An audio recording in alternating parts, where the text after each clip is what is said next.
ইসলামে বলা হয় মৃত্যুর সময় আত্মা নেবার কাজ করেন আল্লাহর নির্দেশে মালাকুল মৌত আজরাইল।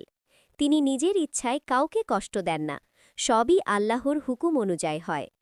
কোরআন ও হাদিসের ব্যাখ্যায় আলেমরা বলেন মৃত্যুর সময় মানুষের অবস্থার উপর ভিত্তি করে কষ্ট বা সহজতা হতে পারে।